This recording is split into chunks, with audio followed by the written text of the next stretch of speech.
ॐ गजाननं भूतगणादिसेवितं कपीतजम्बूफलचारुभक्षणं उमासुतं शोकविनाशकारकं नमामि विघ्नेश्वरपादपङ्कजम्। कृष्णाय वासुदेवाय हरिये परमात्मने प्रणतक्लेशनाशाय गोविंदाय नमो नमः। ओम श्री महापुरुष देवाय नमः। ओम श्री गुरुदेवाय नमः। ओम आनंद स्वरूप भगवान की जय। ओम शांति स्वरूप भगवान की जय। हमारा चिंतन गीता अध्याय 2 श्लोक 48 पे चल रहा है। भगवान कहते हैं, अर्जुन, जय अथवा पराजय की समस्त आसक्ति त्याग कर समभाव से अपना कर्म करो। यही समता योग कहलाता है। तू योग में स्थिर रहकर तू कर्म कर और आसक्ति को छोड़कर तू कर्म कर। पहली बात योग में स्थिर होकर, और दूसरी बात कही है प्रभु ने आसक्ति छोड़कर। तीसरी बात सिद्धि और असिद्धि में सम रह करके तू कर्म कर, समबुद्धि रखकर, क्योंकि समत्व योग ही योग कहलाता है। समत्व योग उच्यते। इस श्लोक में सिद्धि, असिद्धि और समत्व, ये तीन कॉन्सेप्ट को थोड़ा ध्यान से समझने का प्रयास कर रहे हैं। समता समस्त गुणों का राजा है। समता की सिद्धि ध्यान योग सहित निष्काम सेवा के अभ्यास से प्राप्त होने का विधान है। समता क्या है? सुख दुख, लाभ हानि, जय पराजय, मान अपमान, स्तुति निंदा आदि राग द्वेष और हर शोक प्रद द्वंद्वों में समचित रहने का नाम है समता। यह समता साधन करते रहने से प्राप्त की जा सकती है और इसकी सिद्धि मिल जाने पर अपने आत्मज्ञान, अपने मूल स्वरूप का पूर्ण बोध हो जाता है। समता सिद्धि के साथ ही आनंद, शांति और शक्ति मुक्ति प्राप्त करने की कामना पूर्ण हो जाती है। यही प्रभु का विधान है, यानी समत्व योग उच्यते। अब 49वां श्लोक लेते हैं। तो 49वें श्लोक का शाब्दिक अर्थ है, हे धनंजय, भक्ति के द्वारा समस्त ग्रहित कर्मों से दूर रहो और उसी भाव से भगवान की शरण ग्रहण करो। जो व्यक्ति अपने सकाम कर्मों को भोगना चाहते हैं वे कृपण है। हे अर्जुन, तुझे जो निष्काम कर्म योग जो बताया जा रहा है उससे सकाम कर्म योग बहुत ही अधम है।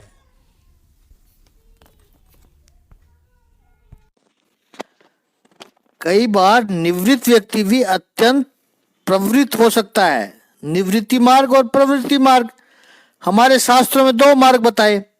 हम कुछ नहीं करते हैं, हमें कुछ नहीं चाहिए, ऐसा बार बार कहने वाले व्यक्ति भी फल की अभिलाषा हो सकती है उन्हें। हम तो तुम्हारे लिए ही कर रहे हैं, समाज के कल्याण के लिए ही कर रहे हैं। तो ऐसे व्यक्ति को भी फल की इच्छा होती है। वो शायद हो सकता है पैसे के लिए ना कर रहा हो, सत्ता के लिए कर रहा हो, या वाई चाहिए, सम्मान चाहिए। तो एक इच्छा तो रहती है उसकी, और कुछ भी नहीं चाहिए, तो पुण्य तो मिले। भला करते हैं, कल्याण करते हैं, हमें पुण्य मिले। इस लोक में नहीं तो उस लोक में कुछ चाहिए, लेकिन चाहत तो बनी रही। मधुसूदन सरस्वती जी कहते हैं, इस भ्रम में मत पड़ना। कई बार निवृत्ति की बात करने वाले लोग प्रवृत्त रहते हैं और कई बार निरंतर प्रवृत्ति रहने वाले लोग भी भीतर से निष्काम कर्मयोगी रहते हैं। वो हर वक्त बिजी रहेंगे, लेकिन भीतर से बिल्कुल निरपेक्ष, निराकांक्ष, समुद्र वृत्ति वाले। कोई नदी आ गई तो ठीक है, न आई तो कोई बात नहीं, वो अपनी मौज में ही रहते हैं। तो कर्म और कर्म योग का ये अंतर समझे। और भगवान कहते हैं, अर्जुन, ऐसी चेतना में पूर्ण समर्पण, पूर्ण आश्रय, उसका प्रयत्न करो।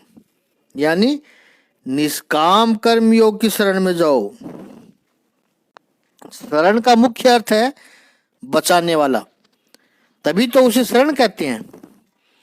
अब बुद्धि कोई वस्तु नहीं है, कोई व्यक्ति नहीं है जो तुम्हें बचा पाएगी। तो बचाता क्या है? सबसे पहले तो बुद्धि का अर्थ है निश्चय, डिसीजन, डिटर्मिनेशन। जो व्यक्ति की रक्षा करेगा उसकी शरण में जाओ। वो कैसे होती है? जो व्यक्ति डिटरमाइंड है, निश्चयी है, वो ही जीवन में सफल होता है। वो ही मार्ग में आने वाले विघ्नों से बच सकता है, एडवर्सिटी से, आपदा से बच सकता है। यही बुद्धि को कहा गया है।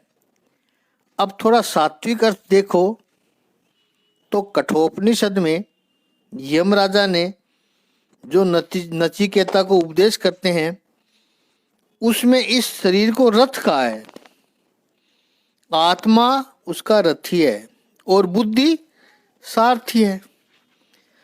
अब उसी प्रीति को आप कुरुक्षेत्र के रण मैदान में ले आओ। जिसे उपदेश किया जा रहा है अर्जुन, आत्मा है, और सारथी कौन है? भगवान श्री कृष्ण, यानी बुद्धि। तो हमारी बुद्धि श्री कृष्ण भगवान में मिल गई। हमारी बुद्धि परमात्मा श्री कृष्ण के तद्रूप हो गई, तब कोई भय नहीं है।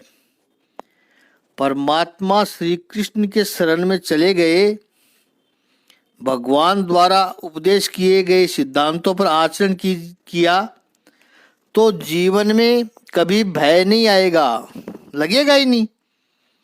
आगे 9वें अध्याय में बात आएगी कि भगवान कहेंगे, योग क्षेम उनका मैं संभालता हूँ, उनकी रक्षा मैं करता हूँ, उन्हें मैं संभालता हूँ। और तीसरा बुद्धि का अर्थ है ज्ञान। ज्ञान जिसके पास से प्राप्त होता है, वो चाहे शास्त्र हो, संत हो, गुरु हो, उनकी शरण में जाओ, उनके उपदेश का पालन करो, तो जीवन में कभी भय नहीं लगेगा। शरण का अर्थ यह है कि जिसकी शरण लेते हैं उनके अनुकूल होना, यह शरण है। अभी जो राजनीति में जो बातें चल रही है, कुछ की पड़ोसी देशों से अल्पसंख्यक माइनॉरिटीज है, धार्मिक माइनॉरिटीज है, वो यदि भारत में आए तो उन्हें नागरिकता दी जाएगी, ये सबको पता है। कोई जब शरण ले यहाँ पर, अब समझिए पड़ोसी देश से कोई व्यक्ति, धार्मिक अल्पसंख्यकों का वाला व्यक्ति भारत में आया है और उसने यहाँ शरण ली, कानून के अनुसार उसको नागरिकता मिल गई, तो उसका कर्तव्य क्या बनता है कि अब वो भारत के प्रति निष्ठा रखे, भारत के जो कानून है, लॉज है, उनके प्रति वफादार रहे। ये उसका कर्तव्य बनता है, क्योंकि उसे शरण ली है। वो भारत में शरण ले और वफादारी उस देश की करे जहाँ से वो आया, तो ये शरण थोड़ी है, ये तो जासूसी करे, ये तो जासूसी होगी। तो क्या उसने शरण ली? नहीं, बिल्कुल नहीं। उसने धोखा किया, दगा किया है, और जब पता चलेगा तो उसको दंड मिलेगा। ठीक इसी तरह निश्चयात्मिका बुद्धि, व्यवसायत्मिका बुद्धि, डिटर्मिनेशन की शरण में जाओ, निश्चय की शरण में जाओ। दूसरी बात, भगवान श्री कृष्ण की शरण में जाओ। और तीसरी बात, जो ज्ञान है, शास्त्र है, संत है, सदगुरु है, उनकी शरण में जाओ। इनका अर्थ है कि इन सभी से वफादार रहो, उनके अनुकूल रहो। हम उनके लिए क्या कर सकते हैं, ये भाव मन में होना चाहिए। उनसे क्या फायदा मिल सकता है, उनका कैसे शोषण किया जा सकता है। पड़ोसी देश से यहाँ भारत में आकर के फिर भारत का शोषण शुरू कर दे, वो कैसे चलेगा। उसको आकर यह सोचना चाहिए कि मेरे आने से भारत कैसे विकास करे और मैं कैसे विकास में योगदान करूं। शरण बहुत बड़ी बात है। और यहाँ पर हम शरण की बात कर रहे हैं, वो कर्मयोग की दृष्टि से, निष्काम कर्मयोग की दृष्टि से कर्म करे। वही शरण का भाव जब भक्ति योग में आएगा तो अर्थ तो यही रहेगा, लेकिन उसमें और सौंदर्य आ जाएगा। क्योंकि भक्ति में भी शरणागति का बहुत बड़ा महत्व है और ज्ञान में भी शरणागति की बहुत बड़ी महत्ता है। तो कर्म, भक्ति और ज्ञान तीनों में शरणागति तो है ही। उनके भाव भी बड़े सुंदर हैं। 48वें श्लोक में भगवान ने कहा कि समत्व योग, बुद्धि रखना, समता रखना। समता रखना, इसका अर्थ विकास तो करना है, व्यापार में लाभ तो कमाना है, उसके लिए कोई बहाना नहीं चलना चाहिए। लेकिन मैं मेरे लिए न करके प्रभु के लिए करूं। फल की अभिलाषा करने वाला कृपण है, क्योंकि उसकी बुद्धि फल में लगी रहती है। वो भगवान श्री कृष्ण के प्रति, शास्त्रों के प्रति, संतों के प्रति और सदगुरु के प्रति शरणागति नहीं रख सकते हैं। ऐसे बंदे कर्म के प्रति शरणागति नहीं रख सकते हैं। फल में जिसका हेतु है वो कर्म के प्रति वफादारी नहीं रख सकता है। पुत्र के लिए अच्छी कन्या मिले, घर में अच्छी बहू आए, इस हेतु से यदि पुत्र की माता रोज मंदिर में जाती होगी, भगवान के सामने हाथ जोड़कर कहती होगी, हे प्रभु कृपा करो, मेरे पुत्र के लिए अच्छी बहू दे दो। मंदिर में जाना, प्रार्थना करना अच्छा काम है, लेकिन ये कामना से गई, फल के हेतु से जा रही है। 6 महीने में भगवान ने आशीर्वाद दे दिया, उसकी प्रार्थना सुन ली और अत्यंत संस्कारी परिवार की सुंदर पढ़ी लिखी संस्कारी कन्या मिल गई, बेटे की सगाई हो गई। और जैसे ही पुत्र के लिए कन्या की प्राप्ति हो गई, दूसरे दिन से ही माता का मंदिर जाना बंद हो गया। कोई पूछे, वो महिला ठीक 7 बजे मंदिर में रोज आती थी, अब क्यों दिखाई नहीं पड़ती? पुजारी कहेगा कि वो जिसके लिए आती थी वो काम हो गया, बेटे के लिए बहू चाहिए थी, मिल गई। भगवान कहते कृपण है, कृपण है फल हेतु है। फल की अभिलाषा थी, कर्म का प्रार्थना से कोई लगाव था ही नहीं उसका, ईश्वर में कोई लगाव नहीं था। पुत्र के लिए बहू चाहिए थी, सो मिल गई, अब क्या जरूरत है मंदिर में जाने की।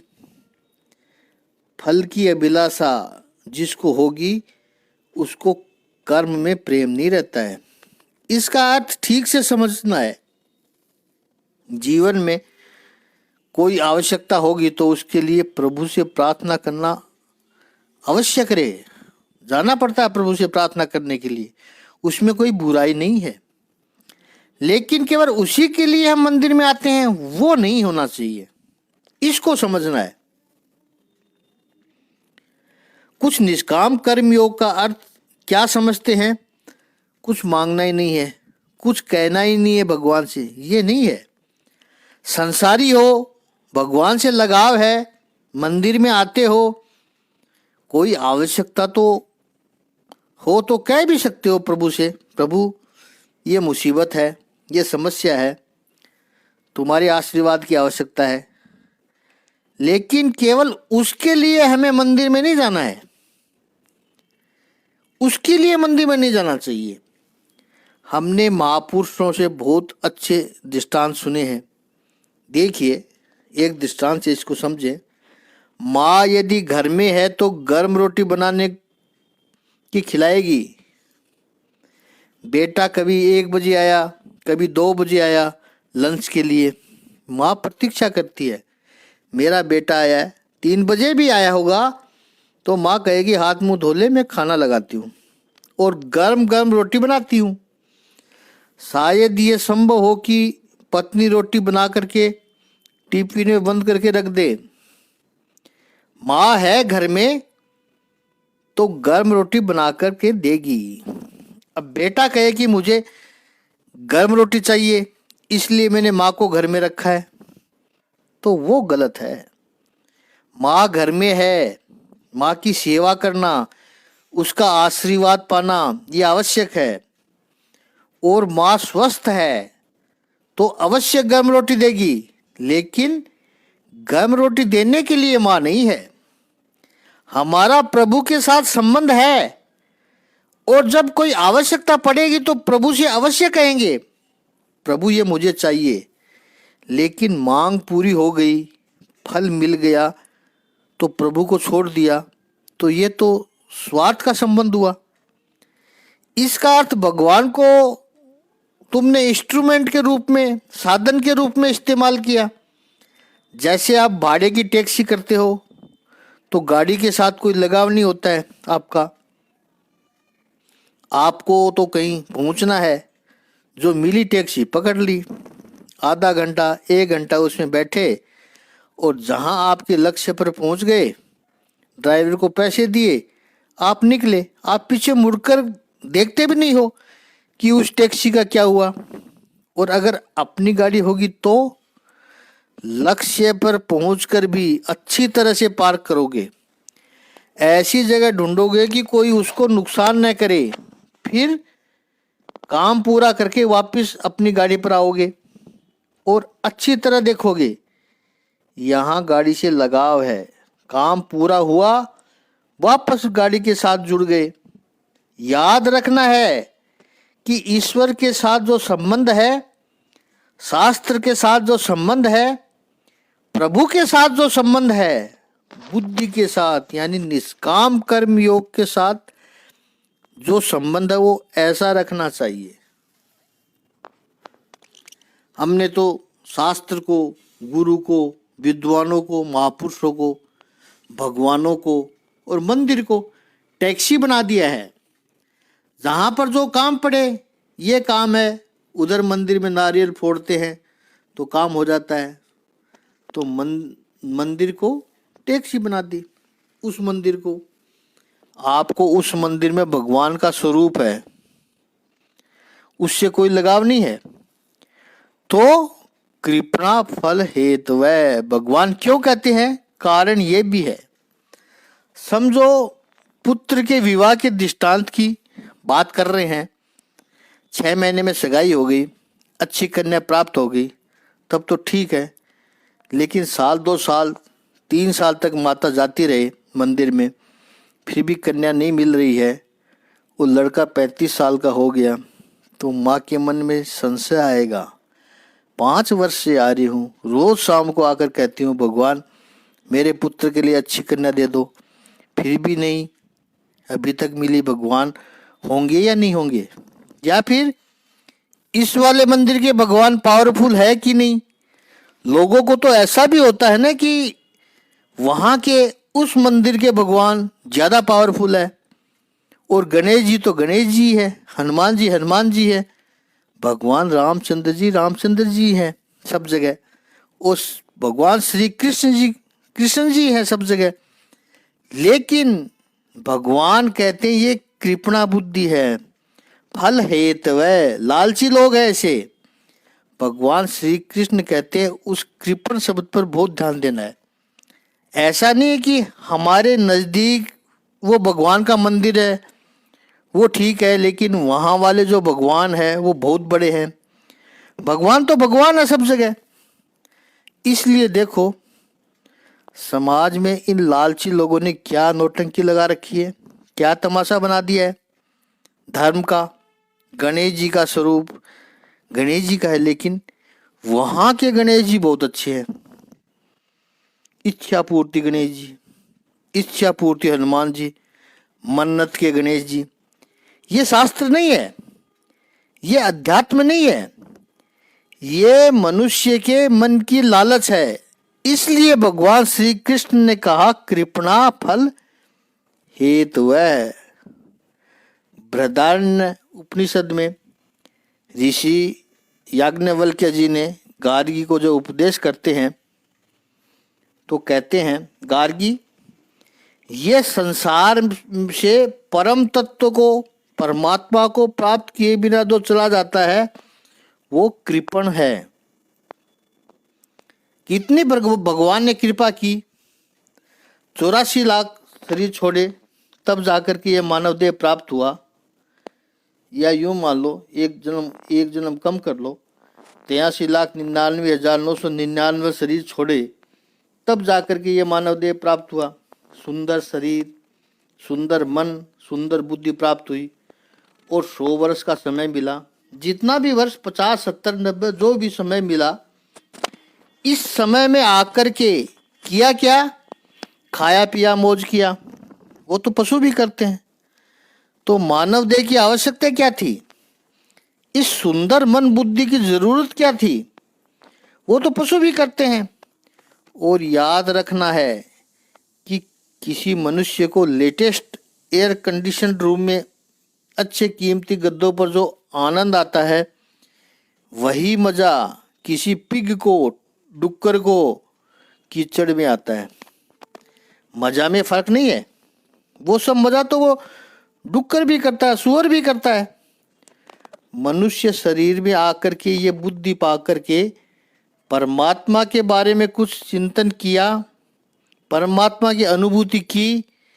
यदि नहीं की है तो महर्षि याज्ञवल्क्य कहते हैं, बृहदारण्य उपनिषद में अपनी पत्नी गार्गी से कहते हैं, वो व्यक्ति कृपण है।